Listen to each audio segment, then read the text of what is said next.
China's economy is reliant on too much debt and the enormous boom in credit risks leading to a new financial crisis. This, according to the International Monetary Fund. So what does this mean for the rest of us if China really does pop? Marc Ostwald of ADM Investments joins me now. So how worried should we be then? Well, I think people have been warning on this for about 5 years. The IMF are a little bit late to the show. In fact, the warning that they issued last week, I think it was, seemed to be a little bit of, well, if it does happen, at least we told you so. Great. So I'm not necessarily going to take a lot of stock by what the IMF said. However, it is a point of concern. The rapid accumulation of debt in China over the past 5 to 10 years, particularly since the global financial crisis, is quite eye-watering. Now, there is a big difference here. I think one always has to, when one looks at the rapid accumulation of debt, one also has to look at the asset side of China's balance sheet, which is enormous. There isn't much government debt, so the government is always in a position, if it wants to bail companies out. Which obviously, that's not a very satisfactory perspective from a capitalist perspective from our standards. We don't like the idea that they just intervene whenever the going gets tough.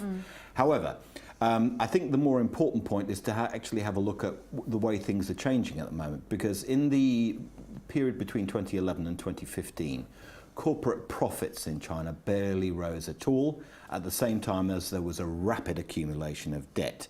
This is starting to change now. Last year, corporate profits were up about 10.6%, and quite a lot of it retained. This year, they're projected to be up by something like 38%. So gradually, we are in a situation where there are a lot more bankruptcies going on, which is actually, in a certain sense, healthy because it's cleansing. And the amount of corporate profits, which can be used to pay down debt, are accumulating quite rapidly. So yes, it is a concern, and I'm sure there will be some casualties along the way. Will it be fatal? I doubt it very much. I think the other thing which one always has to remember with these situations is, where's the exposure? What the Chinese spent a lot of last year and the beginning of this year doing was trying to bring a lot of the debt which had been accumulated externally, a lot of dollar debt, back onshore. And they've done that to a certain extent.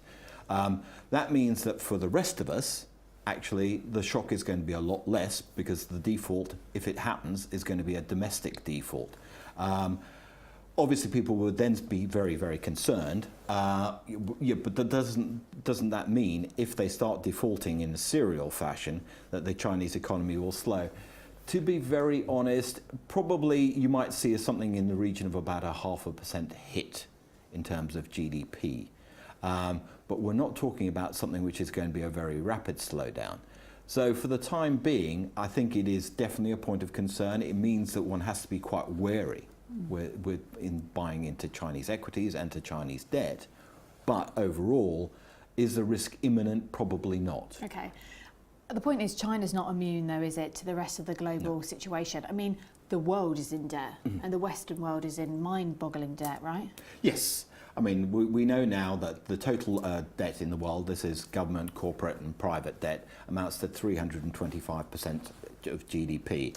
It's sort of the elephant in the room that no one wants to talk about, because if, in all honesty, do we believe that we are going to grow ourselves out of that debt? It seems very, very unlikely, and China is definitely part of that. Okay, we'll leave it there. Thank you very much indeed. That's Marc Ostwald there, talking to us about China's debt.